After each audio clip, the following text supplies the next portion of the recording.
Bismillah. Assalamualaikum warahmatullahi wabarakatuh. Innal hamdalillah nahmaduhu wa nasta'inuhu wa nastaghfiruh wa na'udzu billahi min shururi anfusina wa sayyiati a'malina. Man yahdihillahu fala mudilla lahu wa man yudlil fala hadiya lahu. Asyhadu an la ilaha illallah wahdahu la syarika lahu wa asyhadu anna Muhammadan abduhu wa rasuluhu la nabiyya ba'dahu. Ya ayyuhalladzina amanu taqullaha haqqa tuqatih wa la tamutunna illa wa antum muslimun. Ya ayyuhan nasu taqu rabbakum alladzi khalaqakum min nafsin wahidah wa khalaqa minha zawjaha wa batha minhuma rijalan katsiran wa nisaa'a wattaqullaha alladzi tasaaluna bihi wal arham innallaha kana 'alaikum raqiba.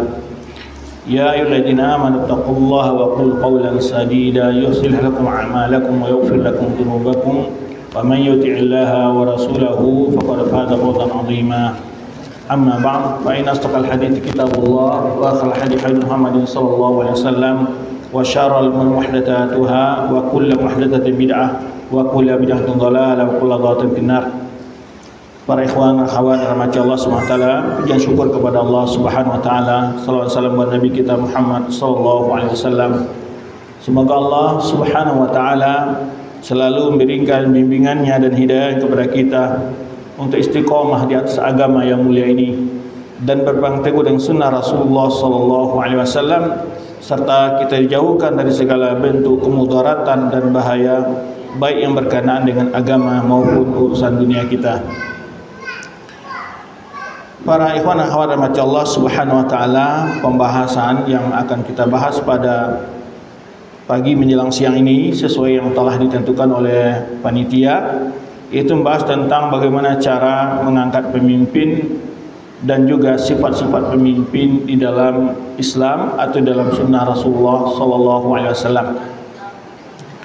Pembahasan ini akan kita bahas dari beberapa sisi. Yang pertama adalah pentingnya pemimpin atau adanya pemimpin di dalam Islam.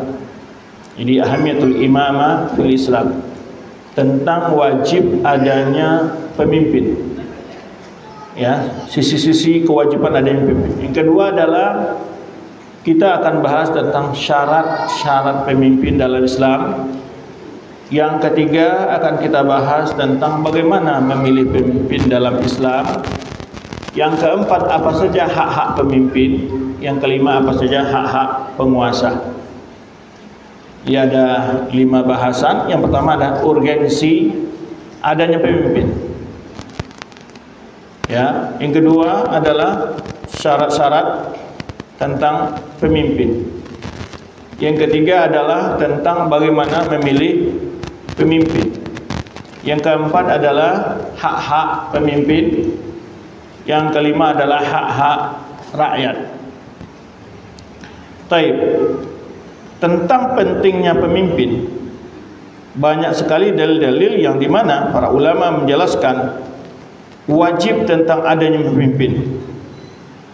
Maka di dalam hukumnya para ulama mengatakan bahwa adanya pemimpin merupakan hukumnya adalah fardu kifayah.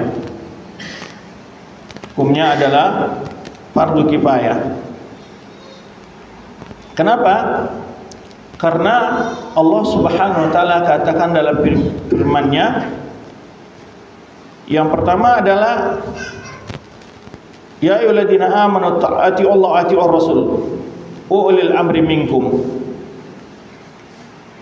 Dalam ayat ini Allah perintahkan untuk taat kepada Allah, taat kepada Rasul sallallahu alaihi wasallam, dan kepada para pemimpin. Perintah taat kepada Allah sama diperintahkan oleh Allah Subhanahu wa taala, taat kepada pemimpin. Taat kepada Allah, taat kepada Rasul, taat kepada pemimpin. Pertama, bahwa ketaatan kepada pemimpin bagian dari perintah Allah. Dan tidak akan mungkin adanya ketaatan kepada pemimpin kalau pemimpin itu sendiri tidak ada. Maka menjadi lazim dari kandungan ayat ini adanya pemimpin untuk apa? Bisa menjalankan perintah Allah. Taat kepada pemimpin itu sendiri. Kalau pemimpin itu tidak ada, bagaimana? Siapa yang mau ditaati? Itu salah satu dalil yang dikemukakan oleh para ulama tentang wajib pemimpin. Adakah orang yang berpendapat tidak perlunya pemimpin? Ada. Salah satu kelompok Khawarij mengatakan, idza tasalaha an-nas fi syu'unihim fi umurihim la yalzam wujudul imam. Kata mereka begini, kalau manusia ini sudah baik semua, aman-aman saja menurut mereka, nggak perlu adanya pemimpin. Itu menurut mereka. Kalau manusia ini aman-aman saja, kata mereka, tidak ada perselisihan. Menurut orang Khawarij nggak perlu ada pemimpin. Ini pandangan orang Khawarij. Ya. Baik, lalu pandangan ini dibantah oleh para ulama. Pemimpin itu bukan hanya sekedar untuk menyelesaikan perselisihan, tapi salah satu poin pentingnya pemimpin adalah ad-difa' an baidatul Islam. Adanya umat Islam yang menjaga kesatuan mereka, supaya mereka tidak diusik, diancam, diperangi oleh umat lain. Maka oleh sebab itulah imam itu disebut dalam Islam, dalam sunnah Rasulullah, junnah. Nanti akan kita sebutkan dalil-dalilnya. Baik. Itu diantara ini dalil-dalil tentang wajib pemimpin. Samping ayat tadi adalah contoh Allah mensyariatkan jihad. Allah mensyariatkan jihad. Tidak akan mungkin ada jihad kalau tidak ada pemimpin. Tidak mungkin. Maka dengan banyak dalil tadilah ulama mengambil kesimpulan tentang fardu kifayahnya untuk memilih pemimpin, adanya pemimpin. Kalau tidak ada, semua kaum muslim berdosa. Kenapa tidak fardu ain? Datang lagi pertanyaan. Kenapa tidak fardu ain? Kalau fardu ain kan setiap pribadi umat harus memilih dan wajib ikut memilih, kan begitu. Karena kewajiban memilih pemimpin itu dilakukan oleh orang ahlul hal wal aqli, bukan setiap pribadi umat. Maka ketika Rasulullah SAW dibaiat, tidak semua kaum muslimin baiat. Ketika Abu Bakar dibaiat menjadi khalifah, tidak semua kaum muslimin datang ke Madinah membaiat. Cukup diwakili oleh para sahabat-sahabat yang senior. Maka itu hukumnya fardu kifayah. Fardu kifayah, bukan fardu ain. Kalau fardu ain, masing setiap perdi kena kewajiban. Maka berarti di sini yang berbicara tentang adanya kepemimpinan itu adalah orang-orang yang level ilmunya tinggi, pengalamannya yang tinggi. Nanti akan kita bahas cara-cara pemilihan pimpinan Islam, bukan sistem yang dipakai dalam negara demokrasi liberal. Bukan sistem dipakai dalam demokrasi liberal, di mana setiap warga negara memiliki hak untuk memilih pemimpinnya sendiri-sendiri. Disitulah maka Islam mengatakan adalah fardu kifayah. Nah, jelas so, ada yang mengatakan nggak penting, ada yang mengatakan malah mengatakan wajib fardu ain. Ini tidak benar. Yang benar adalah fardu kifayah. Baik. Di mana urgennya atau pentingnya tadi pemimpin tadi kita sebut. Pertama, diperintahkan Allah tentang adanya pemimpin untuk taat, dan tidak akan mungkin tersegala ketaatan itu tanpa ada pemimpin. Di antara dalil juga tadi kita katakan Allah mensyariatkan jihad. Allah mensyariatkan kaum muslimin untuk dijaga dari ancaman musuh di luar Islam. Maka tidak akan ada jihad kalau tidak ada pemimpin. Jadi jihad yang syar'i, bukan jihad yang dipahami oleh sebagian kelompok. Mereka buat kelompok-kelompok jihad, itu bukanlah jihad yang syar'i. Jihad yang syar'i itu adalah di bawah pemimpin yang resmi. Baik. Yang ketiga di antara dalil ulama menjadikan tentang pentingnya adanya khalifah atau imam pemimpin saat telah wafatnya Rasulullah sallallahu alaihi wasallam. Maka Ali dan Talha mengurusi penyelenggaraan jenazah Rasulullah SAW. Lalu Abu Bakar, Umar dan Abu Ubaidah bin Jarrah berangkat ke Saqifah Bani Sa'idah, di mana saat itu orang-orang Ansar berkumpul akan memilih pemimpin dari kalangan mereka sendiri. Para ulama menjelaskan begitu pentingnya masalah itu, karena kalau tidak ada pemimpin akan berpeluang terjadinya perselisihan yang akan merusak persatuan kaum muslimin. Sehingga Abu Bakar, Umar dan Abu Ubaidah bin Jarrah berangkat lebih dahulu menyelesaikan masalah siapa yang jadi pemimpin setelah Rasulullah SAW, karena akan ada hukum-hukum yang butuh untuk keputusan dari pemimpin. Berangkat Abu Bakar ke sana, sampai di sana Umar berkata dalam Sahih Bukhari, jelaskan di dalam perjalanan dia bertemu dengan beberapa orang, mengatakan, dari mana kalian, mau kemana kalian? Kata Umar, kami mau ke kaum Ansar. Lalu dia ceritakan bahwa kaum Ansar sedang rapat untuk memilih siapa pemimpin di kalangan mereka.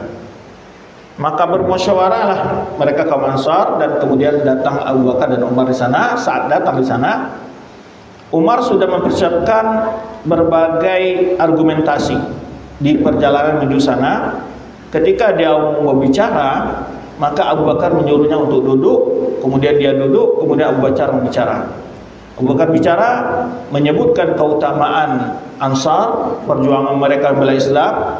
Kemudian setelah itu Abu Bakar menjelaskan an hadal amr Quraisy, bahwa Quraisy adalah kaum yang dari dahulu menjadi pemimpin di Jazirah Arab. Dan Rasulullah SAW juga menyatakan bahwa yang akan memimpin urusan kepemimpinan itu adalah kaum Quraisy. Akhirnya terjadi diskusi, bahkan hampir terjadi keributan. Lalu Umar berdiri mengatakan, karena Abu Bakar mengusulkan, silakan kalian baiat dua orang, salah satu dari orang ini. Abu Bakar duduk di antara Abu Ubaidah bin Jarrah dan Umar. Maka diangkat oleh Abu Bakar tangan Umar dan tangan Abu Ubaidah, silakan kalian baiat salah seorang dari dua orang laki-laki ini. Seketika itu Umar mengatakan, seandainya aku dipenggal leherku bukan karena dosa, aku lebih menerima dan lebih suka hal itu daripada aku menjadi khalifah fihim Abu Bakar.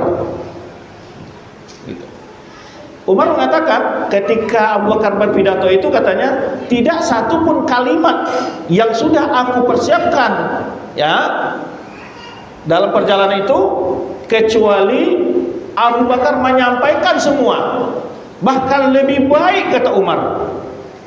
Nah, saat Abu Bakar mengatakan menawarkan menjadi khalifah itu Abu Ubaidah bin Jarrah dan dia, maka dia katakan, aku lebih baik dipenggal leherku bukan karena dosa daripada aku menjadi khalifah, di dalamnya bawahnya ada Abu Bakar. Maka Umar langsung mengatakan, mana tanganmu hai Abu Bakar? Ketika itu dibaiat langsung oleh Umar, Abu Bakar radhiyallahu anhu dibaiat langsung. Maka dibaiat oleh Abu Ubaidah bin Jarrah dan para Ansar semua membaiat. Itulah baiat pertama di hari itu. Kemudian besok paginya semua sahabat berkumpul di masjid Nabi SAW. Abu Bakar pidato, kemudian masing-masing sahabat membaiat Abu Bakar Siddiq radhiyallahu anhu. Nah, yang ingin kita ambil di sini adalah begitu pentingnya masalah itu.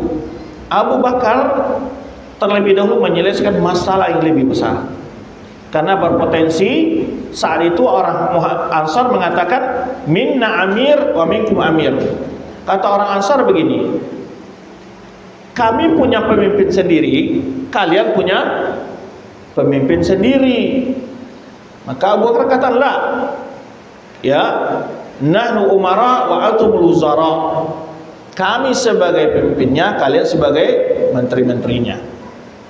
Nah, itu kisah. Dan masih banyak lagi dalil-dalil tentang yang menjelaskan wajibnya ada seorang pemimpin itu. Contoh lain apa?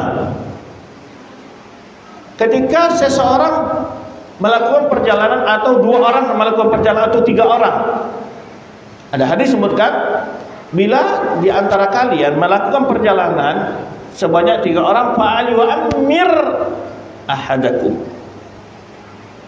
Hendaklah salah seorang kalian menjadi amir safar. Jika hanya 3 orang dalam perjalanan harus ada amir safarnya, ada pemimpinnya, bagaimana dengan umat yang jumlahnya ratusan juta nggak ada pemimpin? Kacau, lebih kacau lah. Bisa antum buktikan sendiri, antum pergi berangkat bertiga dan tidak ada amir safar.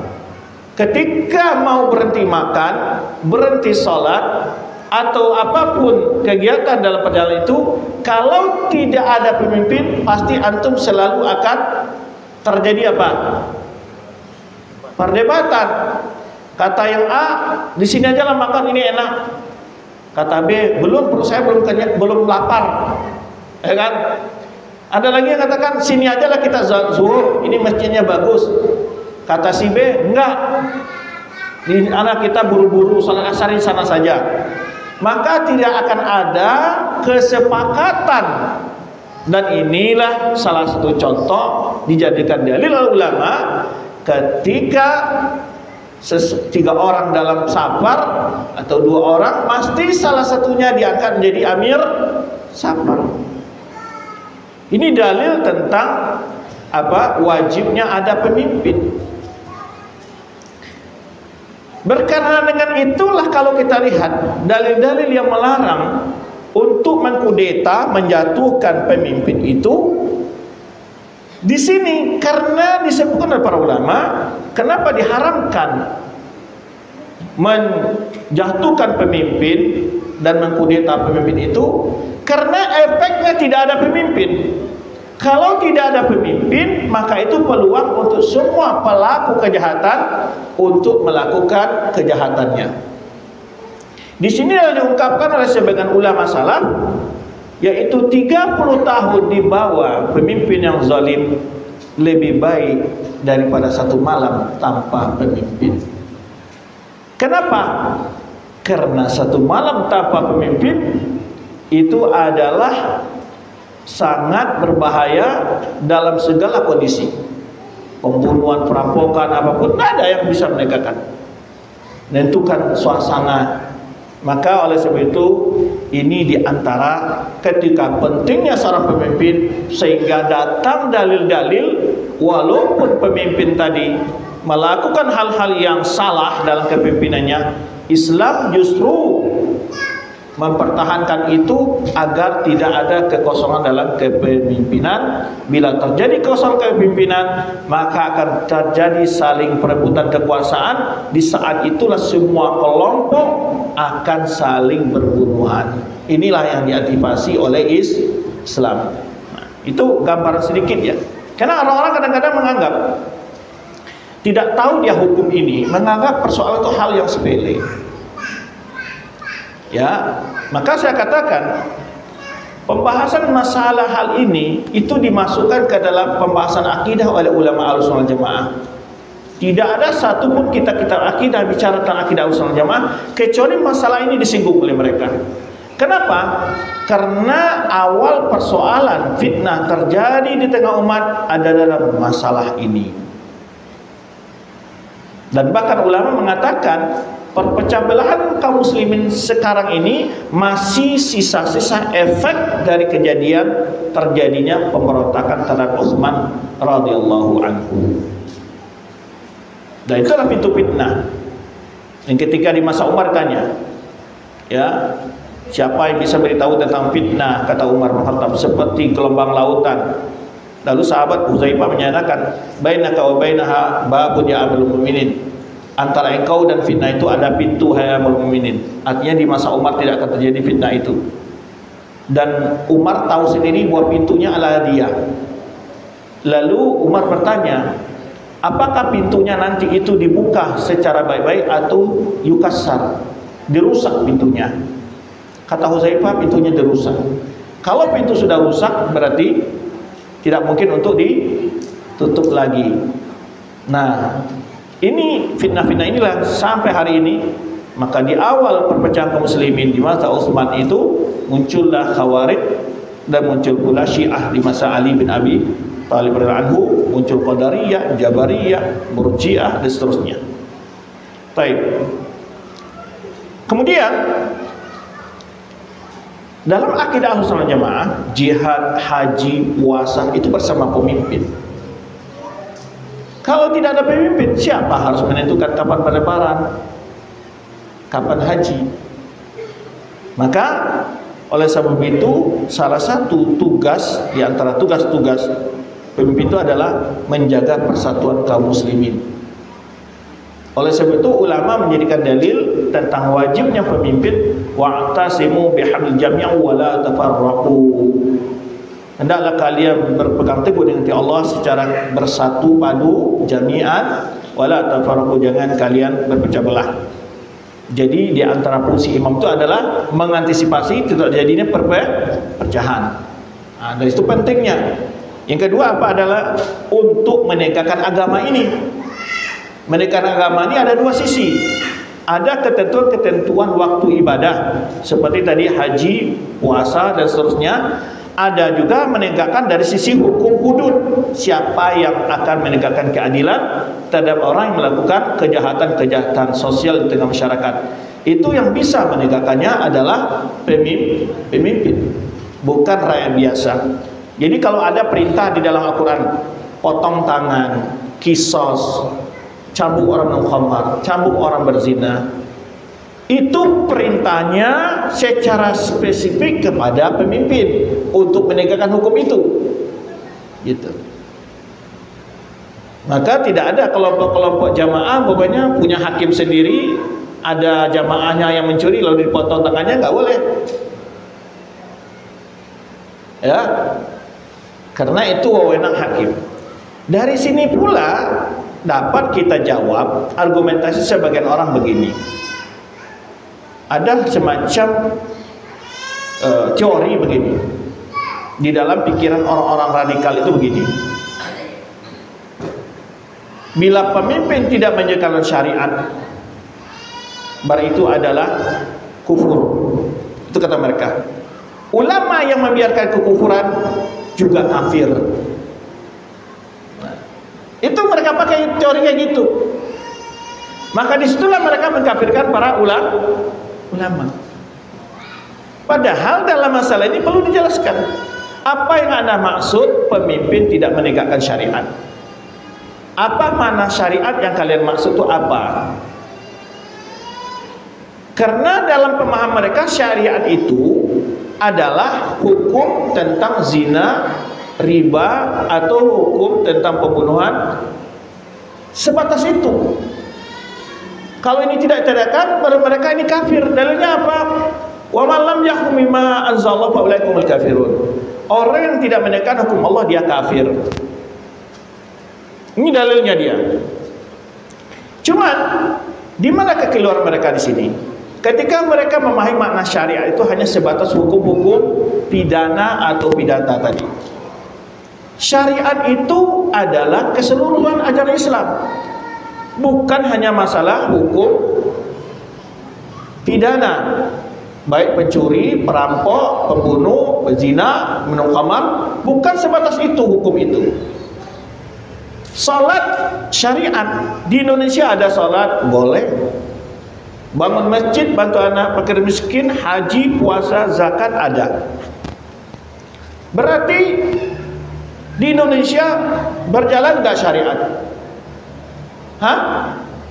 Berjalan nggak syariat? Berjalan. Tapi sempurna. Sempurna enggak? Tidak. Pelanggaran seperti ini apakah hanya di masa kita saja, pemimpin di masa kita saja, atau sudah lewat di masa-masa yang lalu dan hidup dalam pelanggaran itu ulama-ulama besar yang jauh lebih kekuatan ilmu dari kita. Di masa Abbasiyah hidup ulama-ulama besar, kelemahan dalam menegakkan hukum sama, gitu kan? Nah, jadi yang perlu diluruskan adalah apa makna syariat di situ. Makna menegakkan syariat bukan sebatas memotong tangan pencuri, mencambuk orang yang minum khamar atau berzina, ya, tetapi adalah ajaran Islam kisah Rasulullah. Betul, kalau orang berzina tidak dihukum dosa, salah. Tetapi itu kewajiban ada pada pemimpin, bukan para ulama. Ulama tugasnya adalah memberikan nasihat secara umum, baik kepada masyarakat ataupun kepada pemerintah, berikan masukan bahwa untuk agar perzinahan ini bisa dikurangi, agar korupsi ini bisa dikurangi, inilah hukumnya dalam Islam. Pemerintah tidak melaksanakan, itu tanggung jawab mereka di hadapan Allah. Nah, ini yang perlu diluruskan. Kenapa punya teori seperti itu? Juga mereka mengatakan demikian. Orang yang diam dengan kemungkaran berarti redha dengan kemungkaran. Itu tidak betul. Karena satu saat ada orang yang memang perlu diam dengan kemungkaran untuk tidak terjadi kemungkaran yang jauh lebih besar. Baik, kemudian urgensinya pemimpin itu adalah tadi kita sebutkan bahwa dia adalah tonggak yang untuk menegakkan syariat ini. Puasa kapan, haji kapan, dia yang mengatur semua. Zakat, wakaf, dia mengatur semua. Kemudian imam tadi adalah kita katakan adalah dia yang menjaga warga negaranya di luar negeri, dimanapun saja. Maka tadi hadisnya dikatakan Imam Bukhari Muslim, innamal imam junnatun yuqatalu min waraihi wa yuttaqa bihi. Imam itu adalah tameng yang menjaga umat ini, yang berperang di belakangnya, dan kita jadikan dia sebagai pembela di hadapan kita. Dialah menjaga hak-hak rakyatnya. Ya, baik. Kemudian di antara pentingnya imam itu adalah tadi sudah kita sebutkan, menjaga umat ini dari ketika terjadinya perperangan atau ancaman musuh. Terakhir adalah tanzimul haya, mengatur kehidupan sosial masyarakat, seperti membangun jalan, ya, mengadukan aturan-aturan administrasi kependudukan. Kalau nggak ada pemimpin, ya pasti kacau dan amburadul, akan banyak pemalsuan. Apa standar untuk suatu ijazah yang asli, apa standar pendidikan, apa standar untuk dokumen-dokumen resmi, paspor, KTP, itu harus ada pemimpin yang menentukannya. Kalau tidak, banyak orang buat surat sertifikat palsu. Siapa yang menyelesaikan masalah seperti ini? Banyak orang kan buat KTP palsu. Itu hal yang sederhana saja. Sebetulnya banyak hal lebih besar bahaya dari itu. Maka harus ada pemimpin. Nah, ini yang pertama. Apa tadi kita sebutkan? Tentang pentingnya ada pemimpin. Baik, berikutnya apa? Syarat-syarat untuk seorang pemimpin kita ini. Perlu diketahui di sini, beda antara syarat ikhtiar dengan syarat ittirar. Apa maksudnya, Ustaz? Yang disebutkan dalam kitab-kitab fikih oleh ulama atau siasat syariah tentang syarat pemimpin itu syarat ikhtiar, syarat ketika mau memilih. Contoh, ketika ahlul hal wal aqdi atau MPR DPR, kalau di dalam Islam itu hal wal aqdi namanya, mereka mau memilih pemimpin ini, ada sekian calon, maka dia harus memverifikasi yang memenuhi syarat sesuai syar'i. Tapi apa yang dimaksud hal ittirar? Hal sudah menjadi pemimpin dia, orang ini tidak lengkap syaratnya, apa boleh dilengsarkan atau tidak?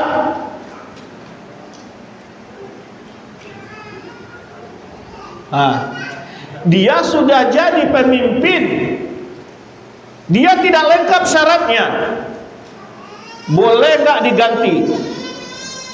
Nah, ini yang saya ingin jelaskan. Beda antara ketika baru proses memilih dengan seseorang sudah menjadi pemimpin. Kalau sudah jadi pemimpin, tidak boleh lagi diotak-atik. Mana dalilnya? Karena nanti kita sebutkan syarat jadi pemimpin itu apa. Yang pertama adalah laki-laki. Catat. Yang kedua merdeka. Yang ketiga balik. Yang keempat berakal. Yang kelima muslim. Yang keenam adil. Yang ketujuh dia ahli ijtihad. Ya. Yang kedelapan salimul ada. Salimul ada itu maksudnya apa? Sehat jasmaninya. Ya. Kemudian ada yang berapa ikutnya? Khabirul bil huruf. Nah, ini sebagai ulama masukkan pintar siasat strategi perang.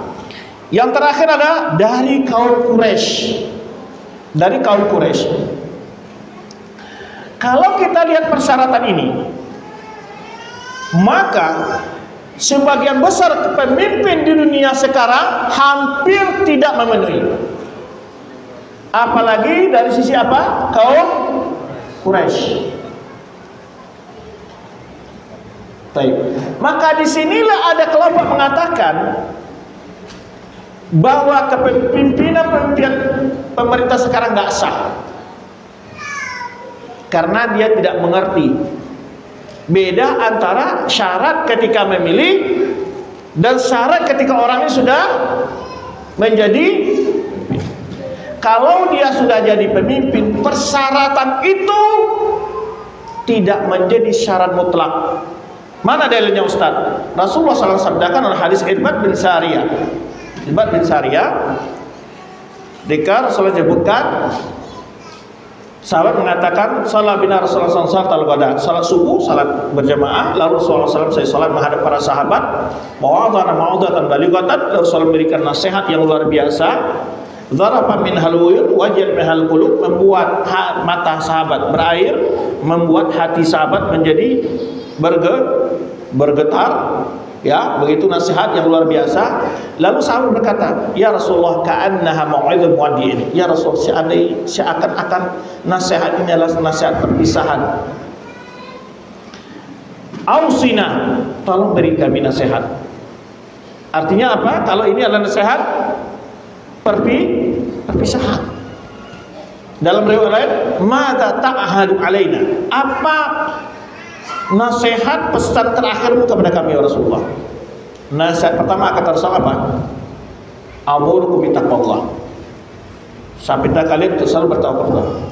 Biswasami wa ta'ah, tetap taat dan patuh kepada pemimpin. Wa in ta'ammara alaikum abdun habasyiyun, walaupun jadi pemimpin kalian itu adalah budak dari negeri Ethiopia. Dalam riwayat lain, mujadda al-atrab, walaupun dia cacat anggota badannya. Berapa syarat di sini yang tidak terpenuhi? 3. Pertama, dia budak. Seorang pemimpin harus orang yang merdeka. Di sini wain abdan. Yang kedua apa? Bukan Quraisy, Habasyi, bukan Arab. Wain abdan habasyiyan. Wain abdan habasyi. Yang ketiga apa? Mujadda al-atram, walaupun dia cacat. Padahal tadi syaratnya harus salimatul ahwas, harus orang sehat fisiknya. Tapi bila dia sudah karena kekuatan dia secara angkatan perang atau secara masyarakat yang mendukung dia, jadi dia tetap taat. walaupun persyaratannya tidak. Alasannya apa? Ittirar. Kenapa tidak dijatuhkan, Ustaz? Kalau ini dijatuhkan akan terjadi perperangan pertumpahan darah. Sebaliknya dia juga akan bertahan. Dan yang ingin merebut ini bukannya satu kelompok nanti. Yang sana juga ada kelompok ingin jadi, kelompok dia jadi presiden, yang kelompok ini juga ingin dari dia presiden. Inilah. Maka tidak akan tercipta perdamaian. Disinilah Islam kita lihat. Maka ketika sudah jadi pemimpin, walaupun dia tidak melengkapi persyaratan seorang pemimpin dalam Islam, wajib ditaati, tidak boleh dijatuhkan.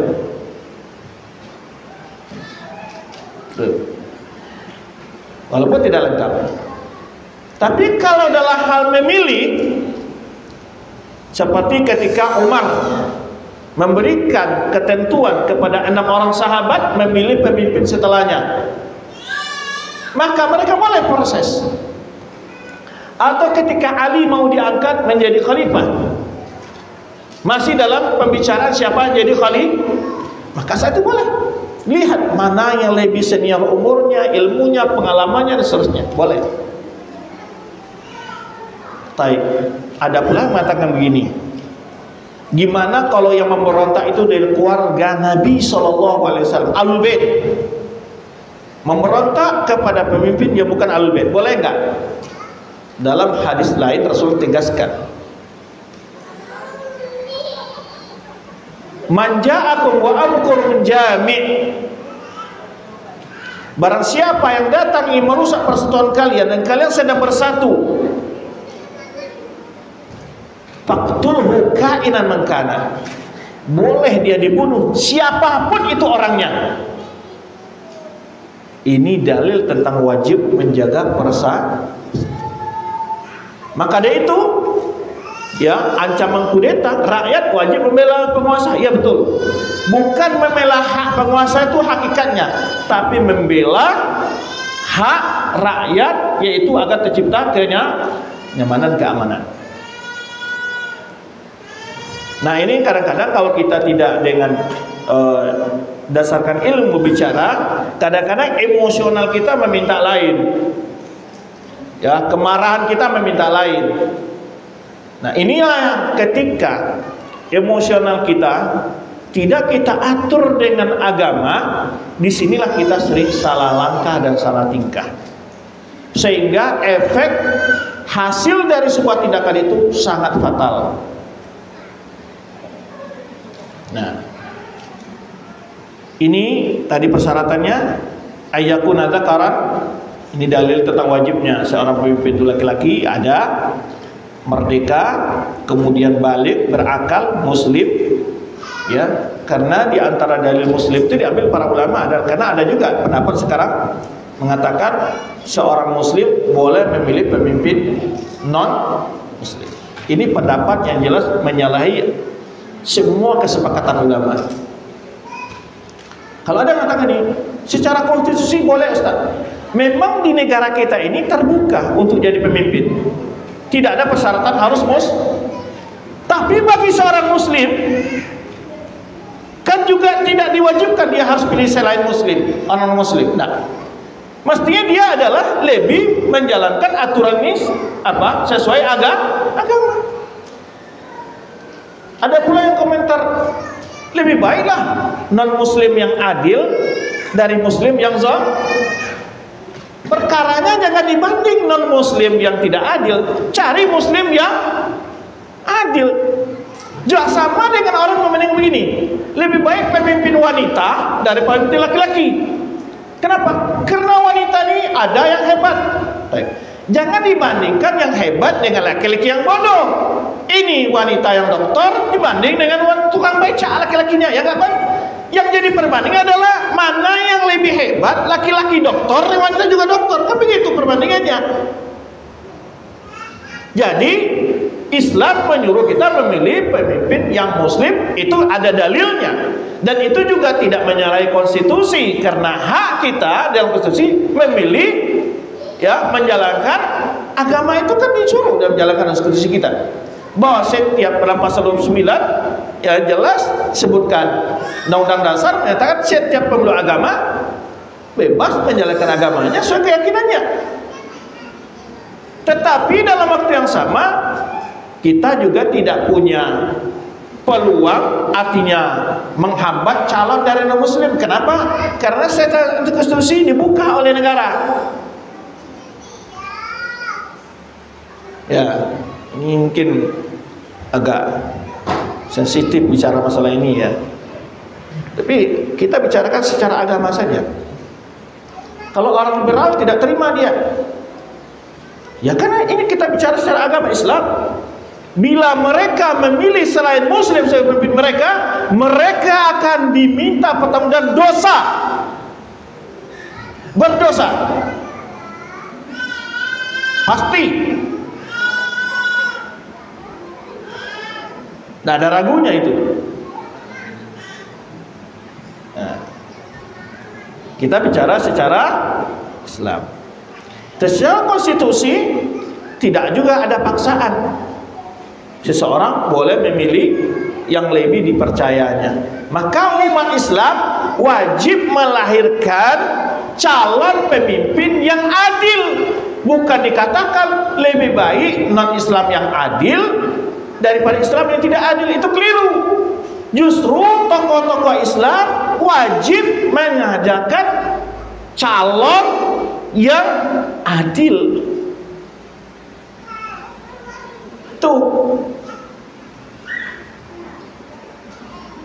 Baik, ini kan kita bicara masalah bagaimana memilih pemimpin dalam Islam. Baik. Kemudian pembahasan berikutnya ya.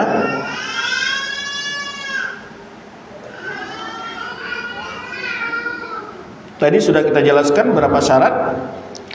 Pertama Islam, karena Allah sebutkan dalam firman-Nya, ini kenapa dilarangnya kita memilih pemimpin yang menjadi pemimpin non muslim, memilih ya.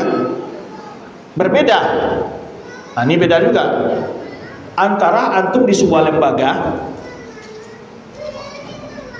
kemudian diangkat pimpinan lembaga itu non muslim oleh pemerintah, oleh pejabat yang berwenang. Antum berdosa enggak? Tidak. Tuh gimana Ustaz? Kita wajib taat kepada dia, kan pemimpin Ustaz. Iya, sesuai undang-undang yang berlaku di negara ini.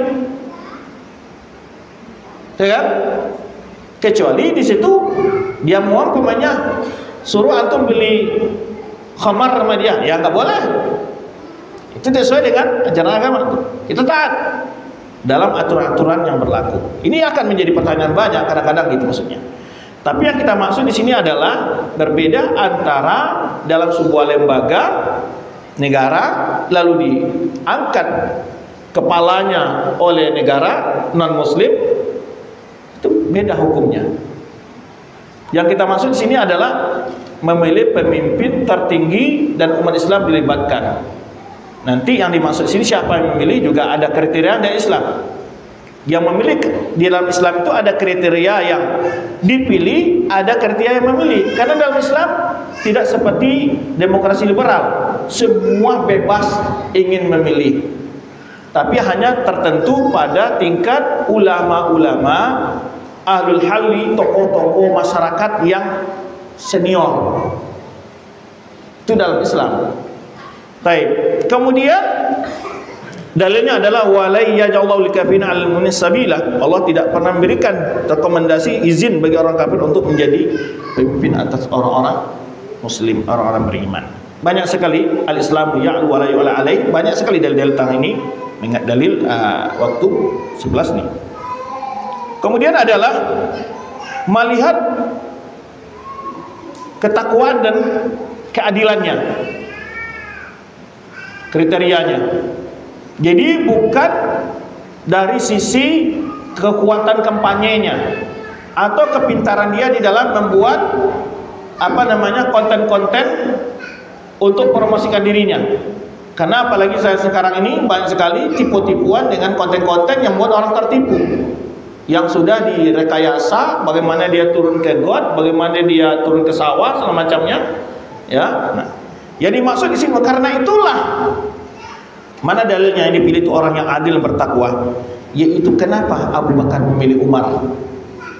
Karena Abu Bakar mengetahui tidak ada orang di kalangan umat Nabi Muhammad setelah Abu Bakar yang lebih bertakwa dan adil daripada Umar. Maka kan ada sahabat yang protes ke Abu Bakar. Wahai Abu Bakar, apakah engkau percayakan umat ini ke Umar? Yang Umar ini orangnya sangat keras, takut umat dengan Abu Bakar Umar ini karena orangnya keras, tegas. Apa kata Umar? Kata Abu Bakar menjawab sahabat-sahabat yang mencoba mengkritik keputusan Abu Bakar itu. Saya demi Allah tidak tahu yang lebih baik daripada dia, dan saya bertanggung jawab dengan pilihan ini di hadapan Allah.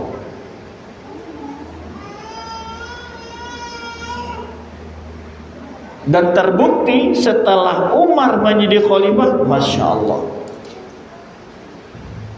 justru dia adalah orang yang paling rahim dengan umat Nabi Muhammad SAW.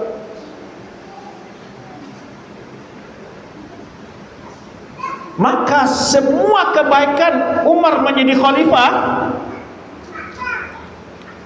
Abu Bakar dapat pahala. Karena atas rekomendasi Abu Bakar, pilihan Abu Bakar. Maka ulama diantara menyebutkan, kenapa Abu Bakar ini menjadi sahabat yang paling banyak pahalanya dan seterusnya? Karena dia salah satu kebaikannya ada bukan di masa khalifahnya saja, yaitu pahala kekhalifahannya ketika dia menunjuk Umar menjadi khalifah yang paling tepat. Semua kebaikan yang dilakukan Umar, Abu Bakar dapat kecipritan pahala. Bayangkan.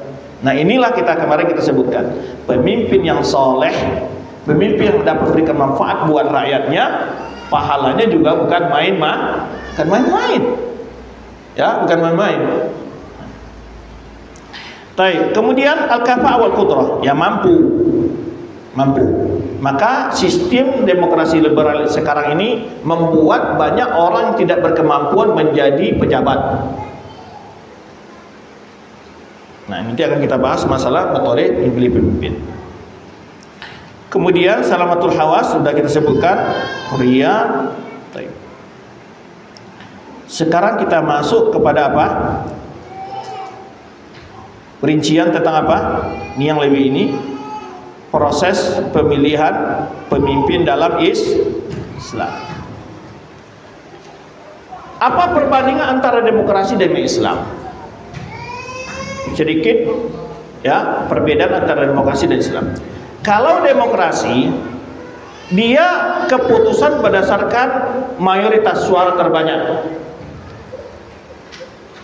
Baik keputusan itu sesuai dengan aturan agama atau tidak, bila suara mayoritas memilih hal itu, maka dia jadi. Jadi pertama berbeda dari dasar keputusan. Berbeda dari dasar keputusan. Keputusannya adalah suara terbanyak. Ya. Kalau Islam tidak, Islam keputusan diambil berdasarkan dalil. Walaupun dia satu orang, dia punya argumentasi yang kuat, maka pendapatnya lebih kuat.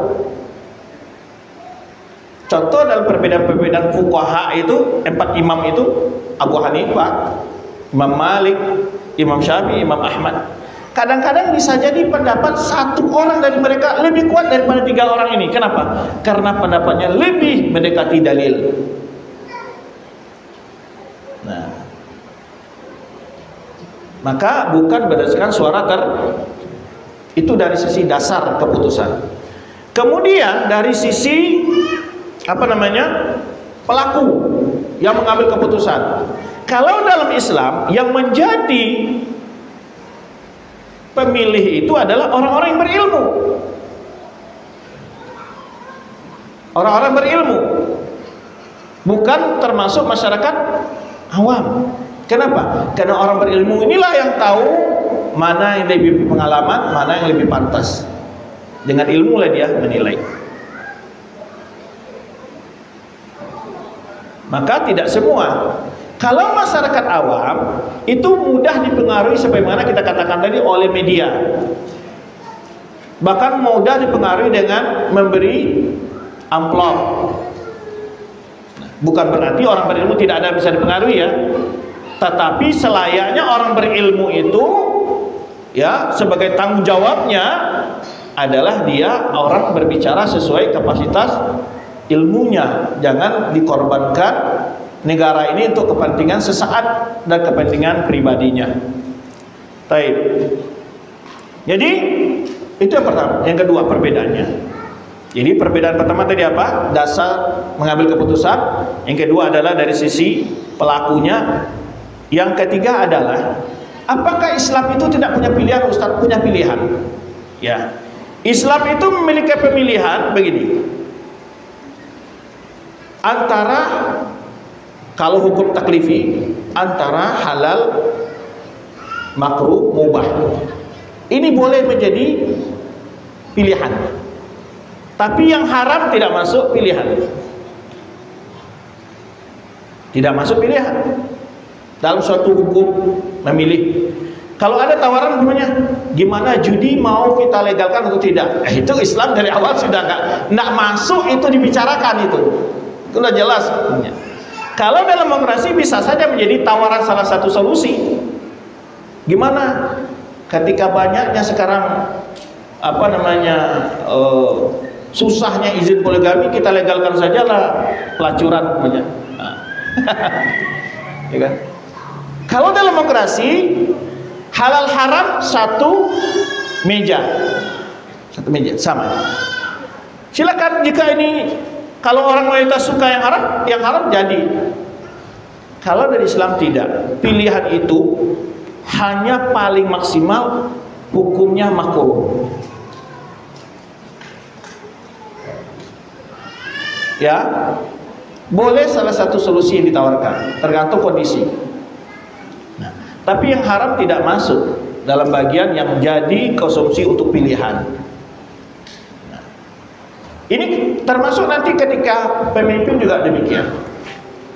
Ketika pemimpin memilih sesuatu yang makruh, itu ada kondisi darurat yang mungkin dia katakan boleh dihukumkan oleh dia, itu tidak bermasalah sebenarnya. Baik. Kemudian juga hakikat yang adil dalam Islam itu bukan seperti dalam demokrasi. Kalau demokrasi itu membagi rata. Kalau Islam tidak adil. Apa adil itu? Menempatkan sesuatu pada tempatnya yang layak. Arti begini. Kalau kita contohkan demokrasi, seseorang punya anak 5 orang. Kalau demokrasi itu membagi rata. Semua anak dikasih belanja 50.000 masing-masing. Itu baru adil menurut demokrasi. Kalau Islam tidak. Islam anak yang S1 pasti lebih besar kebutuhan daripada anak yang TK. Maka disesuaikan dengan kondisi. Maka pernah orang membuat sebuah gambar begini. Kalau demokrasi, ini orang nonton bola. Jadi ada anak yang 5 tahun, ada 15 tahun dan 5 tahun, beda-beda. Kalau demokrasi, tong yang diberi untuk berdirinya sama tingginya. Sehingga yang tinggi semakin tinggi. Jadi tongnya dikasih 5 nih. Dikasih tongnya sama. Tentu yang tadi sudah bisa melihat, dikasih tong lagi semakin tinggi dia. Dan ini terbukti di demokrasi sekarang. Yang kaya semakin kaya, yang miskin tetap miskin. Islam tidak. Kalau dia sudah melihat, tidak perlu dikasih tong untuk berdiri lagi. Tidak perlu dikasih lagi tempat berdiri, karena dia sudah melihat ini di luar pagar gitu kan, nonton bola. Yang kecil ini harus diberi lebih tinggi supaya bisa melihat. Itulah contoh beda antara demokrasi dengan keadilan dalam Islam. Nggak tahu ini apa jadi catatan-catatan sama orang liberal ini Ustadz di ceramahnya provokasi demokrasi ya. Kita tidak provokasi, kita hanya ingin menjelaskan inilah Islam loh. Islam itu adalah adil. bukan membagi rata. Maka di dalam memilih presiden, dia memilih demokrasi, kan sama antara orang bodoh dengan profesor dalam demokrasi. Sama nggak? Orang yang tidak lulus SD pun suaranya sama nilai dengan profesor, Pak. Apakah itu adil?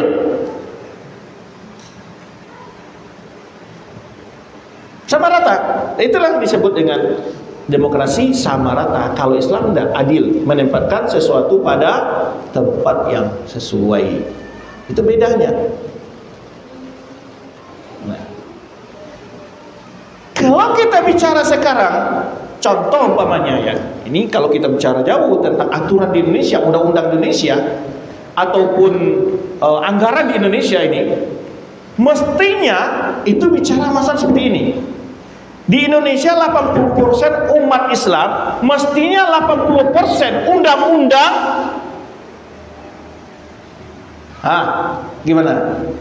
80% pejabat. Ada yang nerima kira-kira nggak nih? Wah, ini jadi isu viral pula nanti kan? Kan begitu, harus begitu, ya kan? Nah, demikian pula pembagian anggaran daerah. Daerah yang sudah punya transportasi kereta api, pesawat ada, kemudian jalan tol ada, jangan pula diberikan anggaran sama yang desa jalan aja nggak ada, jembatan putus-putus. Inilah. Maka orang-orang yang mendalami agama Islam, dia dalam mengambil keputusan atau aturan, dia terinspirasi, Pak.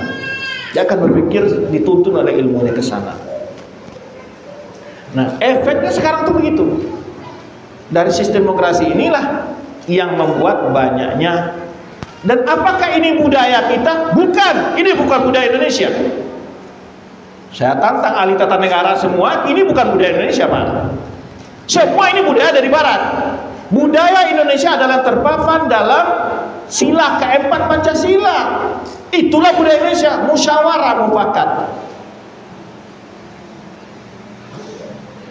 Yang dipraktekkan di sama Pak Soeharto itu benar-benar asli Pancasila, karena beliau dalam susunan DPR MPR itu bagi tiga: sepertiga tokoh politik, sepertiga perwakilan golongan, sepertiga perwakilan daerah. Sekarang ini ada DPD namanya. DPD ini sejak dibentuk, Pak, apa fungsinya sampai sekarang? Hanya makan anggaran saja. Wah, ini Ustadz udah bicara politik ini, tapi saya perlu bongkar, Pak. Kadang-kadang nggak nampak, kadang-kadang gitu. Kalau kita nggak bicara gini, maka zaman Pak Soeharto itu sangat bagus, Pak. Dia ada perwakilan kelompok dan golongan, ada perwakilan daerah, sepertiga baru perwakilan tokoh politik. Sekarang semuanya perwakilan tokoh politik, Pak.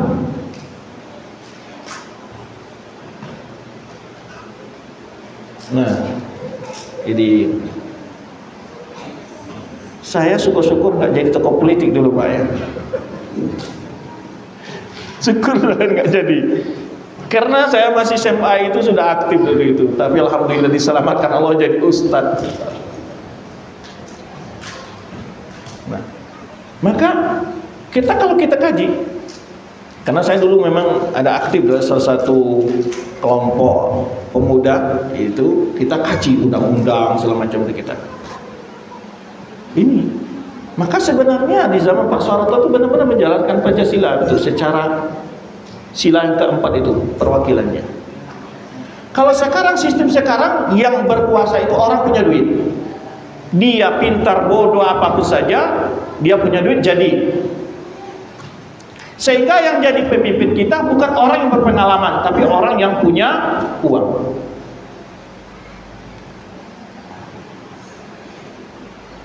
Dia nggak punya pengalaman. Makanya sering saya katakan, untuk memilih pemimpin itu gampang.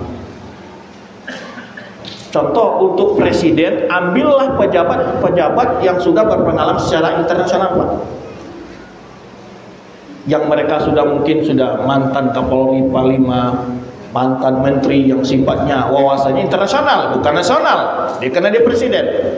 Nanti untuk menteri pilih gubernur-gubernur yang berprestasi. Untuk gubernur pilih bupati wali kota yang berprestasi. Untuk bupati pilih camat-camat yang berprestasi. Untuk camat pilih pak lurah, pak desa yang prestasi. Susah enggak? Enggak susah. Sehingga ada karir, jenjang karir, dan ini membuat mereka punya harapan. Sekarang ini Pak Camat ya udah malas kerja, nggak calon bupati juga dia. Kalau dulu zaman Pak Soeharto, Pak, orang kalau sudah tidak jadi camat pasti dia akan jadi kasih di kabupaten, Pak. Rata-rata yang kepala kasih itu adalah mantan camat. Biasanya gitu.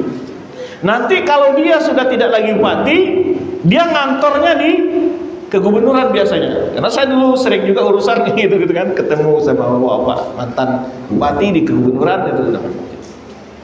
Jadi ada track recordnya, ada alurnya yang jelas. Makanya saya kritik juga terus sistem pemilihan umum di negara kita ini, pemiskinan negara kita, Pak. Untuk memilih suatu proses pemilihan itu berapa triliun habis, dan itu muap semua uangnya. Kalau hasil yang pilihan sama aja, Pak, demokrasi tidak demokrasi, ya, orde baru atau reformasi sama saja. Bahkan semua orang ngakui model reformasi sekarang lebih kejam korupsinya daripada zaman Pak Soeharto, daripada baru. Siapa yang lagi? Semua orang ngakui. Ya, maka kita doakan semua pemimpin kita yang sekarang benar-benar diberikan keistiqomahan dan sehat, dijaga Allah beliau, ya, dalam memperbaiki negara ini. Ya, walaupun banyak orang mengatakan itu omong-omong saja, kita adalah doakan agar omongnya dibuktikan Allah Subhanahu wa taala. Jangan punya suuzon terus. Dan kita sudah mulai melihat, alhamdulillah, langkah-langkah beliau, ya, tidak sedikit yang terbongkar. Itu bukan hanya miliaran, ratusan triliun dalam berbagai peristiwa sekarang mulai dibongkar. Dan kita doakan semoga beliau bisa kembalikan kekayaan negara itu dengan sebaik-baiknya dan dimanfaatkan untuk kesejahteraan rakyat. Itu aja kita harap. Tapi kalau kita, siapa yang diharapkan? Belum tentu ada yang setelah beliau lebih baik, kan? Adalah kita dukung. Orang-orang baik ini kita dukung. Gitu. Kita doakan minimal seperti itu. Nah, ini yang tadi sekilas bagaimana seharusnya memilih pemimpin itu tidak seruat gitu. Yang ketika ada pemilihan presiden dan legislatif terjadi permusuhan yang luar biasa, hina menghina, ya kan, tidak sedikit itu kemungkaran terjadi, bahkan sampai pada tingkat pembunuhan kadang-kadang. Berapa korban polisi dan kadang-kadang kena kericuan dan semacamnya. Belum lagi biaya. Selain biaya untuk pemilu yang sekian ratus triliun, Pak, saya ambil contoh saja kerugian kita itu. Kalau berapa orang ikut pemilihan, ada tahu 200 juta lah, kan rakyat sekarang berapa? 280 juta ya. Taruh yang ikut pemilu itu 200 juta. 200 juta, Pak, sehari itu dia meninggalkan pekerjaan. Gaji mereka kita taruh saja 10.000, Pak. 200 juta kali 10.000 berapa? Itu untuk satu hari itu saja sudah sekian anggaran hilang, Pak. Itu baru dari segi waktu yang dikosongkan oleh rakyat semua hari itu, mereka berhenti semua beraktivitas, ya kan toh? Kan meninggalkan pekerjaan semua itu. Saya tanya sekarang, berapa kerugian hari itu dari sisi ekonomi? Nah, inilah bentuk-bentuk. Kita berharap maka ada kesimpulan di sebagian tokoh-tokoh bahwa perlu ditinjau kembali sistem partai politik kita. Karena yang banyak bermain di sini adalah tokoh-tokoh politik yang kadang-kadang belum memiliki kematangan di dalam untuk mengurus negara, yang menyebabkan negara ini terombang-ambing di dalam banyak urusannya, pendidikan, ekonomi, keamanan, dan seterusnya. Baik. Berikutnya kita masuk pada poin sistem pemilihan dalam Islam. Yang pertama adalah ikhtiyar min ahlil halli wal aqdi. Dipilih oleh, kalau ahli bahasa kita ini sederhananya adalah tokoh-tokoh senior di tengah masyarakat itu, di tengah bangsa itu, yang sudah berpengalaman, ya, pembesar-pembesar di negara itu. Tidak perlu melibatkan semua masyarakat. Mereka lah yang tahu siapa yang berpengalaman dalam menjadi pemimpin itu. Makanya kenapa Abu Bakar memilih Umar? Umar sudah diketahui oleh Abu Bakar sepak terjangnya. Dan anehnya, ini satu hal, Abu Bakar tidak mengambil keputusan sendiri waktu itu. Dia bertanya kepada Utsman, Utsman, bagaimana pendapatmu tentang Umar? Dipanggil oleh Abu Bakar secara empat mata. Kata Utsman apa? Tentu engkau lebih tahu ya Abu Bakar daripada aku tentang walaupun demikian, kamu harus beri pendapatmu. Jadi Abu Bakar waktu itu dia minta pendapat Utsman, termasuk Ali dipanggil. Waktu Utsman mengatakan, mana saya kamu kan lebih tahu tentang dia daripada aku. Abu Bakar juga katakan, walaupun demikian, bukan berarti Abu Bakar tahu secara segala hal kan gitu ya. Pasti kamu ada tahu hal-hal yang aku tidak tahu itu maksudnya. Walaupun demikian, tolong berikan pendapatmu. Gitu. Dipanggil lagi Ali dan beberapa orang sahabat yang lain itu dipanggil oleh Abu Bakar sebelum memilih Umar. Semua mereka justru mengatakan, kan engkau lebih tahu tentang Umar daripada kami gitu maksudnya. Tapi Abu Bakar pun tidak pernah melupakan pendapat sahabat yang lain. Ini manajemen. Karena boleh jadi yang terlihat oleh kita yang baik-baik saja, mungkin dia punya kasus dengan orang-orang lain atau hal yang kita tidak tahu. Makanya Abu Bakar memanggil itu Ali. Ali juga mungkin sama seperti jawab Utsman. Masa kamu tanya Umar kepada saya ini siapa? Gak pantas menilai Umar, kan begitu kan? Gak pantas saya menilai Umar, gitu-gitu sahabat. Nah, kan kamu lebih dekat dengan dia, kan begitu. Tapi Abu Bakar tidak mau. Walaupun demikian, kamu berikan pendapatmu. Inilah bagaimana ya dalam Islam itu terciptanya sebuah kepemimpinan yang kredibel kata orang ya, yang berkualitas type. Jadi ini terjadi di masa pemilihan Abu Bakar Siddiq. Tapi pemilihan Abu Bakar Siddiq ini para ulama berbeda pendapat. Apakah dengan dipilihnya Abu Bakar dengan sistem Ahlul Halli wal Aqdi, penunjukan dari sahabat yang senior ini, yaitu Umar tadi yang kita sebutkan, Abu Ubaidah bin Jarrah, dan senior-senior dari kaum Muhajirin dan Ansar, atau adalah karena adanya dalil-dalil yang diindikasi Rasulullah menunjuk Abu Bakar setelah kewafatannya sebagai khalifah. Berbeda pendapat ulama. Ada yang mengatakan bahwa Abu Bakar dipilih murni dengan syura, pulih dengan Ahlul Halli wal Aqdi. Ada yang mengatakan tidak, bahwa dipilih karena adanya isyarat-isyarat dari Rasulullah bahwa Abu Bakar menjadi khalifah setelahnya. Jelas ahlu syura tadi memang mereka berdasarkan indikasi itu.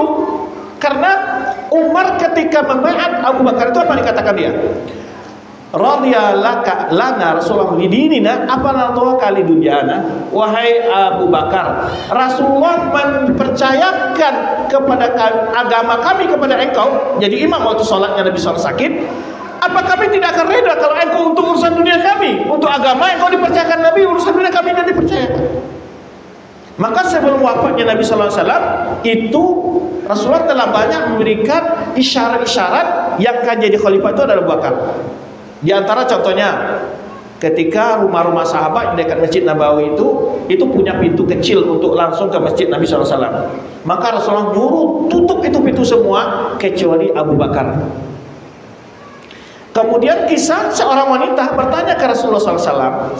Lalu Rasulullah SAW mengatakan besok datang kembali. Lalu wanita ini mengatakan, bagaimana kalau aku tidak mendapatimu? Maka rawi menyebutkan seakan-akan kalau seandainya engkau sudah meninggal, siapa yang harus saya tanya? Pakti Abu Bakar. Kata Rasulullah kepada wanita ini, kalau saya tidak engkau ketemu, datang kepada Abu Bakar. Dan banyak sekali isyarat-isyarat tentang dipilihnya Abu Bakar setelah itu. Dan juga hadis Aisyah mengatakan Rasulullah ketika sakit mengatakan panggil saudaramu dan ayahmu. di aktuba kitaban hatta la tamana mutamannin ya'ballahu mu'minun ila Abu Bakar. Sebetulnya sudah ada isyarat-isyarat seperti itu, banyak sekali sebetulnya hadis-hadis lain yang menjadi isyarat, termasuk kisah Rasulullah SAW melihat dalam mimpinya yaitu ngambil air dari sumur, ya, itu semuanya adalah ditakwilkan oleh para ulama tentang masa kekhalifahan 4 khalifah yang 4 ini, Khalifah Rasyidin. Kemudian sistem kedua adalah sistem yaitu wasiat pemimpin sebelumnya. Nah, wasiat pemimpin sebelumnya, ya. Nah, kalau dalil-dalil tadi yang tadi saya sebut tadi adalah pertama adalah di mana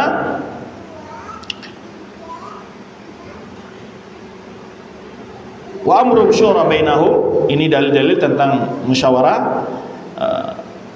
Imam Nawawi menanggapi hal ini, yushtaratu fil imam ayukhtaru min ahli al-hal wal aqdi wa hum ahlul ilmi wal ra'yi wad diyanah. Siapakah ahlul hal wal aqdi itu? Kata Imam Nawawi, yang dipilih memilih itu adalah mereka yang punya ilmu, ar-ra'i, yang punya pemikiran yang cerdas, wad diyanah, juga orang yang amanah dalam agamanya. Yang kedua, sistem mengangkat imam itu adalah istikhlaf, ditunjuk oleh pemimpin sebelumnya atau presiden sebelumnya memberikan mandat kepada presiden berikutnya. Seperti siapa? Surat Super Semar. Itu sebetulnya bagian dari istikhlaf. Surat Super Semar itu. Nah, karena dia seorang presiden, dia mengetahui siapa menterinya, siapa yang benar bekerja untuk negara, untuk rakyat, kan gitu. Dia lebih tahu sebenarnya. Maka tidak salah jika dia memberikan rekomendasi untuk pemimpin setelahnya. Dan ini yang dilakukan oleh Abu Bakar Siddiq anhu kepada Umar radhiyallahu anhu. Kemudian bentuk ketiga adalah yaitu pemimpin sebelumnya membentuk tim. Nah, ini yang dilakukan oleh Umar bin Khattab. Beliau tunjuk 6 orang sahabat yang tersisa dari 10 sahabat yang dijamin masuk surga. Mereka ini berembuk memilih pemimpin dari mereka sendiri atau di luar mereka. Tapi yang memilih adalah mereka berenam, karena mereka adalah yang tersisa dari 10 dari orang sahabat masuk surga, ada 6 yang tersisa. Inilah mereka, ini dipercayakan oleh Umar. Kemudian dia perintahkan anaknya Ibnu Umar tidak boleh ikut cawe-cawe, hanya sebagai untuk menyaksikan saja. Boleh hadir, dia mendengar saja, sebagai bagian untuk menghibur dia. Maka Umar bin Khattab mengatakan tidak boleh setelah Umar bin Khattab ada dari Bani Adi, dari sukunya yang menjadi khalifah, dan dia yang terakhir, gitu dia. Dan beginilah nilai-nilai seperti ini yang harus ada sebenarnya setiap jiwa pemimpin. Jangan diwariskan kepada anak cucu kita. Pasti walaupun dia mampu sekalipun akan terindikasi ada nepotisme. Sehingga mestinya seorang pemimpin menjauhkan segala kecurigaan masyarakat terhadap dirinya atas ketidakadilannya. Ini malah memang nyata-nyata didukung anaknya, ya. Jadi satu hal yang akan menimbulkan persepsi yang berbeda di tengah masyarakat. Seharusnya seorang pemimpin itu betul menjaga integritasnya, kata orang sekarang, ya, baik temannya, dari kerabatnya, siapapun saja. Maka sistem ketiga itu sistem syura, 6 orang yang dicontohkan. Dan subhanallah, di sini terdapat oleh kita bagaimana, kenapa Rasulullah SAW menyuruh kita berpegang dengan sunnah Khulafaur Rasyidin. Karena dalam sejarah kehidupan mereka selama jadi pemimpin pun banyak sekali konsep-konsep ketatanegaraan untuk menjaga persatuan umat ini yang bisa kita jadikan sebagai pedoman.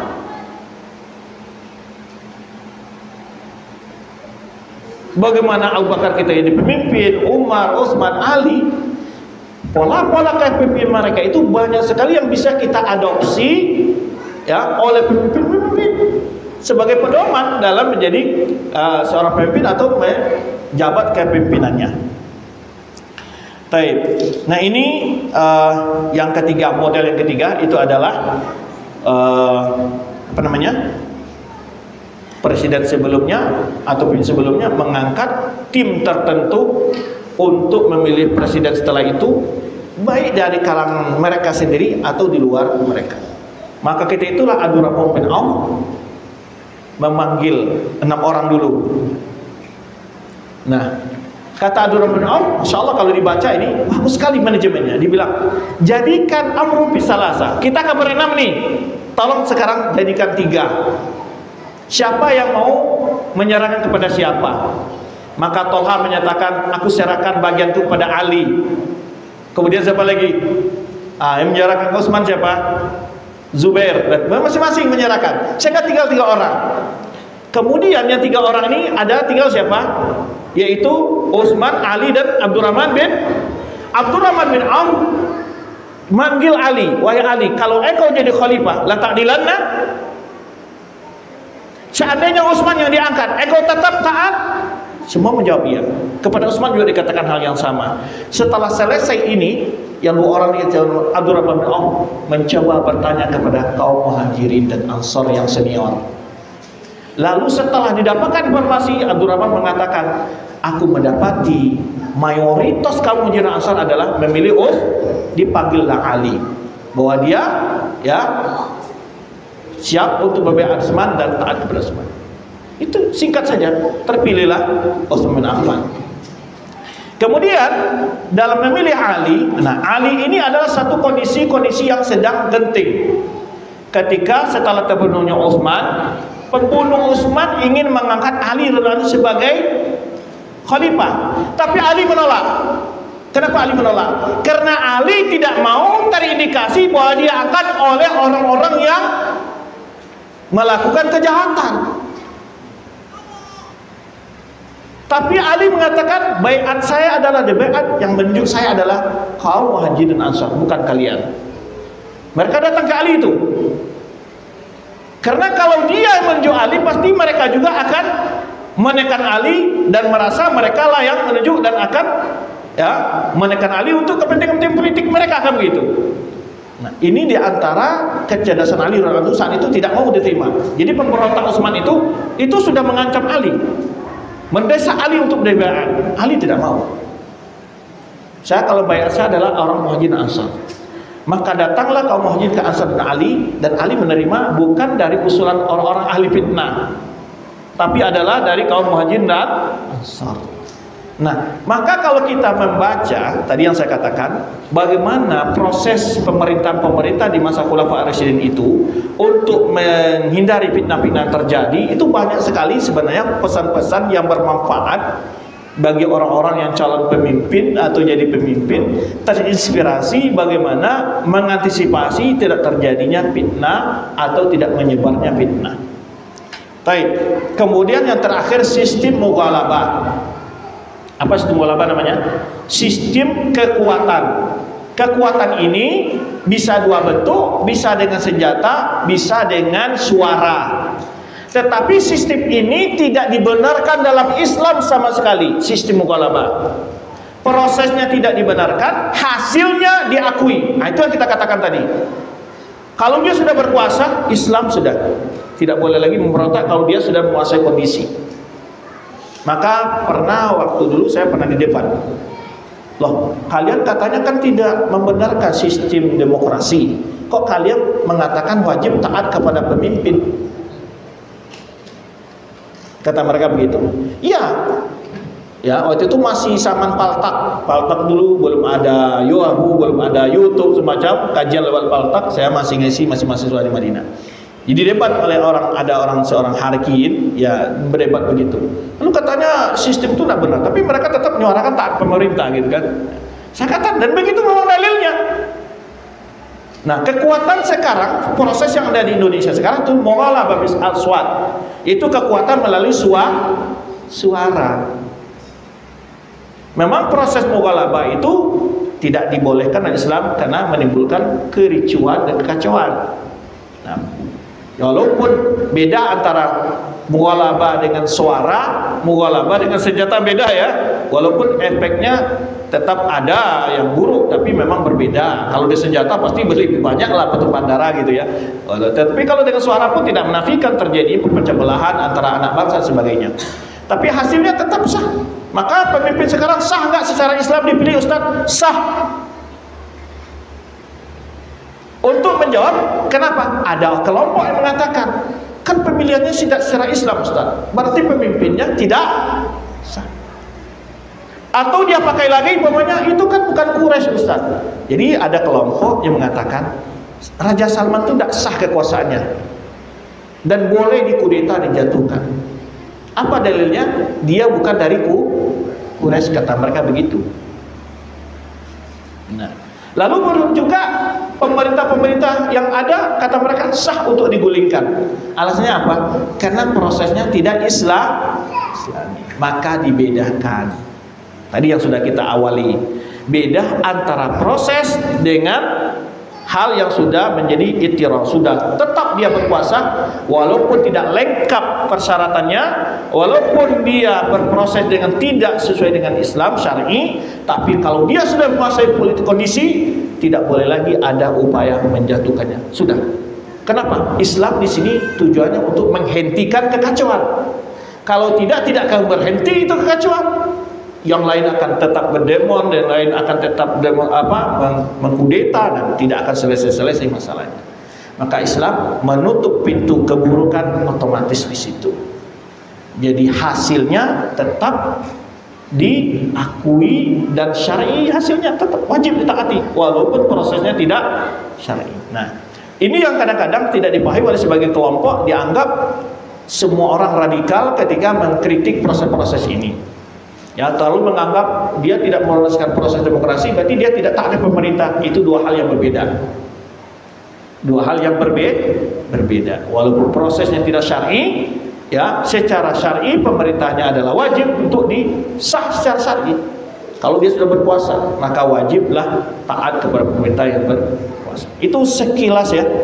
Ya, banyak hal-hal yang terlewat mungkin di dalam penjelasan ini. Karena waktu juga membatasi kita. Jika ada, nih sudah jam berapa nih? Hampir zuhur ya. Silakan jika ada yang mau diskusi atau bertanya hal-hal yang kita bahas tadi, dipersilakan.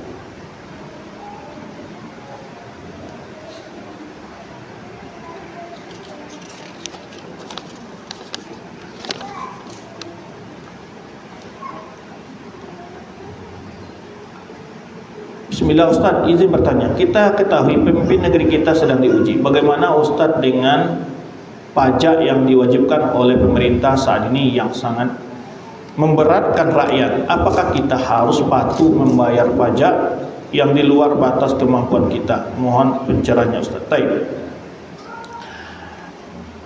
Pertama, ada hal-hal yang perlu kita pastikan. Jika pajak itu, karena istilah pajak ini ada beberapa versi yang menurut saya perlu diluruskan. Kalau umpamanya fasilitas di pasar lalu orang dipajak, itu sebenarnya lebih tepatnya itu sebenarnya sewa nyewa sebenarnya, bukan pajak sebenarnya. Gitu.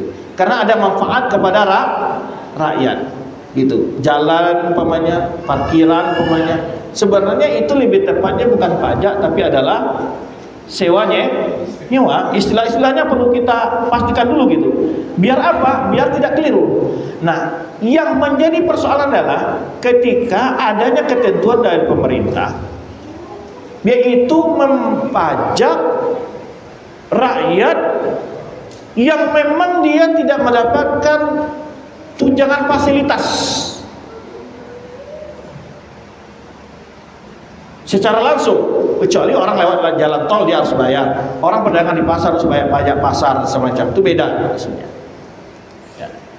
Tetapi yang jadi persoalan adalah di mana banyak hal yang harus diluruskan dalam hal seperti ini. Ulama mengatakan tentang hukum pajak ini, secara dasar memang tidak boleh pemerintah itu memajaki rakyatnya. Cuman para ulama membolehkan dalam kondisi ketika memang kas negara tidak bisa, artinya proses perjalanan Pemerintah tidak bisa jalan kecuali harus ada uang karena kas negara kosong. Di sini ada rukhsah memang dibolehkan oleh para ulama. Kemudian juga negara kita sebenarnya sumber pendapatan negara ini bukan dari pajak saja sebenarnya. Artinya secara syar'i ada pendapatan lain yang lebih legal, yang lebih tidak menimbulkan kekisruhan di masyarakat. Cuman kenapa masyarakat tidak mau menerima? Pertama mungkin melihat proses yang kadang-kadang umpamanya kita nabung, itu tabung kita udah dipotong pajak, betul nggak? Terus nanti kita makan di rumah makan kena pajak lagi nggak? Jadi objek satu itu terpajak berkali-kali. Dan ini juga mestinya pemerintah harus meninjau lagi. Karena ada rumah-rumah makan atau tempat-tempat berbelanja yang sudah langsung memotong pajak. Nah, secara undang-undang mereka ini berhak nggak mengungut pajak?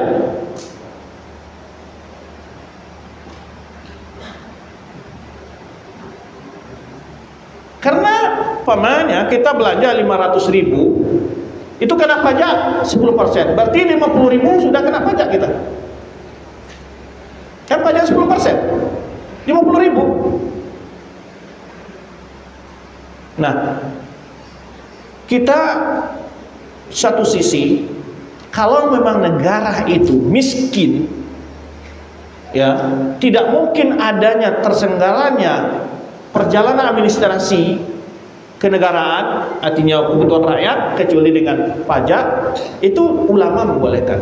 Yang jadi persoalan adalah transparan dan pemanfaatannya yang jelas. Karena terindikasi masyarakat melihat banyaknya korup dalam pajak ini. Saya kira kalau masyarakat itu betul-betul pajak, maka saya katakan sekarang seperti tadi, kalau seandainya pajak daerah itu dikembalikan kepada daerah masing-masing untuk bangun daerahnya, itu mungkin juga lebih baik. Karena ada daerah yang kontribusi pajaknya luar biasa, tapi jalan, pasar jelek semua. Maka dari pungut di pajak, dahulu itu kita di Minang itu istilahnya ada iuran. Dahulu kita membangun desa itu polongan nggak ada, masyarakat dipungut oleh Pak Desa iuran 10.000, 20.000 bangun polongan. Akan lebih baik langsung seperti ini daripada berbelit-belit lewat rekening enggak. Turunnya prosesnya jauh. Ini banyak hal yang harus dibenahi di sini. Tapi begini, taruhlah sekarang kita dizolimi dengan pajak ini, Pak. Dizolimi dengan pajak ini. Kalau memang kita tidak mampu, kita tidak bayar, nggak masalah, beda. Tapi kita ada uang, sebetulnya bayar pajak itu bisa, tapi mengurangi kebutuhan kita dan hak kita yang lain gitu. Artinya harusnya kita sudah bisa beli mobil, masih bisa beli motor karena masih banyak bayar pajak dan seterusnya. Yakinlah, jika kita dizolimi baik oleh pemerintah atau tetangga atau kerabat, harta yang kita berikan pasti akan kembali. Harta yang kita berikan pasti akan kembali, pasti akan kita terima. Apalagi kita akan diancam dengan pidana. Maka lebih baiklah kita taat dalam kondisi dizolimi itu. Lebih baik dizolimi daripada berzalim. Karena itu pasti kita nggak rugi, Pak. Nggak akan rugi. Pasti akan kita terima semua hak kita itu udah kelak di akhirat.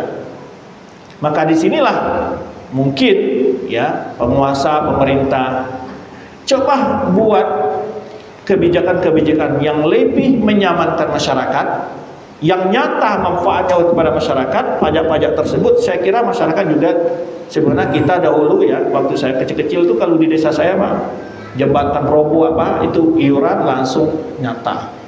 Jadi kalau pajak ini kembalikan ke daerah masing-masing, insya Allah juga bisa untuk membangun dan sebagainya. Cuman di sisi lain tentu juga perlu dipertimbangkan masalah kesejahteraan sebagian pejabat negara, jangan terlalu berlebihan.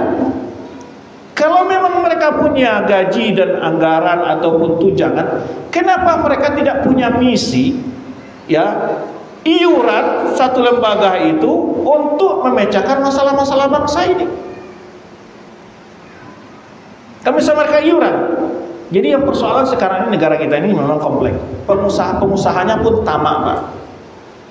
Bukan hanya pemerintah saja. Jadi kalau semua pengusaha ini baik, pemerintah baik, itu baru baik semua. Tapi kalau salah satu timpang akan rusak. Pengusaha ini untuk melancarkan usahanya, Pak, sesoleh apapun pemerintah dia bisa mainkan. Dia masuk dengan aturan, dia masuk dengan sobot. Jadi tidak bisa satu kondisi saja kita perhatikan. Maka dari itulah dakwah sunnah ini, Pak, semuanya diperbaiki. Pengusaha dia, pejabat dia, rakyat dia. Mari semua kita berusaha untuk berbuat intinya kejujuran. Kalau kita lihat kan pengusaha itu kan terlalu berlebihan. Cobalah, nak jauh-jauh, Pak. Dia ngangkut sawit bertonton, jalan rusak, nggak pernah peduli. Mana tanggung jawabnya? Bupati nggak mau memperbaiki, kenapa? Alasannya, ya kalau diperbaiki ya habis anggaran daerah, yang untung tetap pengusaha. Jadi terjadi perbedaan terus. Nah, mungkin perlu regulasi-regulasi yang perlu pengusaha cobalah dia juga berpikir mensejahterakan rakyat. Jangan dianggap bahwa mensejahterakan rakyat itu kewajiban pemerintah. Justru mereka hendaknya juga perlu merasa bertanggung jawab untuk mensejahterakan masyarakat di tempat sekitar usaha mereka. Jalan ke, saya ada satu daerah, Pak, saya tunjukkan. Itu setiap hari jalan itu, Pak, debunya Masya Allah. Jadi pagi sore itu disiram oleh mobil, Pak. Saya pernah lewat ke situ, Masya Allah, itu debunya luar biasa. Bagaimana dengan masyarakat yang pakai motor banyak lewat di situ? Itu panjang sekali, Pak, puluhan kilometer saya lewat di situ. Nah, mana tanggung jawabnya? Kenapa tidak di aspal? Kenapa tidak di beton? Rumah masyarakat yang di pinggir jalan itu, Pak, wah udahlah itu. Kotornya apa, debu segala macam. Nah, inilah yang kita katakan. Jadi memang antara yang pengusaha-pengusaha dengan pejabat, dengan pemerintah mesti berkolaborasi dalam membangun negara ini. Tidak mungkin kita bebankan ke kas negara terus, yang juga kadang-kadang minim. Maka diharapkan ya adanya sumbangan-sumbangan dari pengusaha-pengusaha yang nyata. Tidak perlu juga lewat Pak RT karena dipotong-potong segala macam, dia panggil kontraktor, tolong pasang jalan ini, biayanya di perusahaan saya. Mungkin setelah dia lakukan berapa anggaran secara transparan, dia minta keringanan pajak dari pemerintah. Pak, kami sudah bangun jalan, mohon 1 tahun ini kami dibebaskan pajak. Sebetulnya banyak sekali solusi-solusi yang bisa bila dibicarakan, kalau tidak saling mempertahankan ego emosional sendiri-sendiri. Banyak sekarang kalau kita lihat rata-rata, ya, yang perusahaan tahu itu kan banyak sekali hasilnya itu, Pak. Tapi rata-rata jalan yang dilewati oleh mobil-mobil yang bawa sawit itu rusak semua, nggak ada yang diperbaiki. Kan mestinya dulu fasilitas dulu sehingga nyaman, masyarakat juga nyaman, tidak ada keluhan. Artinya apa, Pak? Kalau Imam Malik memfatwakan, kalau kita bisa menghindar dari pajak, tidak masalah. Ya, tapi kalau kita akan kena hukum segala macam, kita dizolimi, maka di sini adalah hal yang terpaksa. Maka hak kita tetap akan kita terima, tidak akan pernah rugi. Kalau itu diambil secara tidak hak oleh pemerintah, mereka bertanggung jawab di hadapan Allah Subhanahu wa taala. Maka juga pemerintah harus memperhatikan ya bagian-bagian yang boleh dipajak, yang tidak dipajak, seterusnya. Semuanya ya tetap harus ada solusi, Pak. Tidak mungkin kita kalau kita punya nanti kita kampanyekan anti pajak, kita disebut pula anti NKRI dan semacam, ya kan? Tidak mungkin, karena memang ada kebutuhan-kebutuhan negara yang mungkin perlu didetailkan lagi aturannya. Tapi kesimpulan bagi kita yang tidak punya daya dan upaya, ya kita dizolimi kalau ada sistem ya kita. Sama dengan kita bawa mobil Pak, lewat dipalak oleh preman ya kata. Ya gimana untuk selamat lewat ya terpaksa dibayar gitu lagi. Sama seperti itu lagi kan gitu. Tetap kita patuhi demi keselamatan, daripada buntung semua biarlah rugi sedikit kan gitu istilahnya. Ya, terpaksa kita ikutin atur itu. Ya, semoga kedepannya kita berharap Allah bisa memberikan petunjuk kepada mereka-mereka yang menjadi pemimpin agar memberikan kemudahan-kemudahan kepada masyarakat. Karena memang jelas ada hadisnya. Ya, orang yang memungut pajak itu gak masuk surga, jelas ada hadisnya itu. Gitu. Dan tidak bisa disamakan antara pajak dengan zakat, itu beda sekali.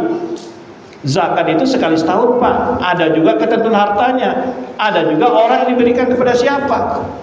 Ini pajak kalau yang zakat dibayar kepada orang sudah gaji 60 juta per bulan, dikasih lagi gaji dari pajak lagi, itu bukan paket miskin namanya. Gitu. Tidak mungkin. Maka kadang-kadang pejabat itu belajar agama penting supaya tidak buat statement kebodohan di tengah masyarakat yang akhirnya dia menjadi olok-olokan masyarakat atas kebodohannya terhadap ajaran agama. Ini yang menyebabkan itu kadang-kadang sudahlah bodoh tidak bertanya pula. Nah, ini bahaya. Kalau memang jangan pula dibawa-bawa agama pula kalau nggak tahu gitu. Dan pada akhirnya dia akan menjadi dibully. Nah ini kan menjatuhkan kewibawaan dia di tengah masyarakat. Seperti itu. Ya, maka kita juga masyarakat perlu juga ya, kalau kita memang dizolimi, kalau diwajibkan kita lihat aja kondisinya. Kalau kita nggak bisa selamat ya, untuk menyelamatkan diri ya terpaksa. Biarlah istilah orang ya, tagendiang daripada tatunggiang. Istilahnya gitu Pak. Kita buang seketek biarlah daripada tabaliak mana. Enggak dapat apa-apa kan gitu. Nah, itulah bahasa orang gitu. Ya terpaksa kita bersabar menghadapi kondisi seperti ini. Ya, kita semua akan merasakan keluhan-keluhan itu. Karena kadang-kadang seperti tadi, gaji kita sudah dipotong pajak. Baik dari instansi kita ataupun di bank rumahnya. Terus sisa uang tuh dari setelah bayar pajak. Nanti kita bayar rumah makan. Kena pajak lagi nih. Ini berapa kali kena pajak ini? Kan gitu ya. Kan sudah dipajak sebelumnya. Makan rumah makan 10% lagi kena. Belanja supermarket 10% lagi kena. Jadi uang ini sudah sekian kali kena pajak. Pajak terus. Nah, saya lihat ini ngawur ini. Sistem pajak ini ngawur. Mestinya harta yang sudah dipajak jangan dijadikan objek pajak 2 kali lagi. Dan juga sebaiknya jangan ada pemungut pajak itu dari pengusaha-pengusaha seperti yang punya supermarket, rumah makan. Mereka tidak berhak kok memungut pajak dari undang-undang mananya mereka. Ya mereka bayar pajak dari hasil usaha mereka, jangan dibebankan kepada pembeli. Ya silakan dinaikkan harga apa yang segala macam. Kalau dia, tapi tidak perlu dia sebut pajak sekian. Padahal sudah harganya sudah naik, ditambah lagi pajak. Mungkin hal-hal seperti ini yang perlu dibenahi ya dalam urusan administrasi negara. Barakallahu fikum wallahu a'lam bishawab. Dan cukup sampai sini dulu. Terima kasih atas perhatiannya. Mohon maaf ada kekurangan perjalanan materi ini. Subhanakallahumma wa bihamdika asyhadu an la ilaha illa anta astaghfiruka wa atubu ilaik. Assalamualaikum warahmatullahi wabarakatuh.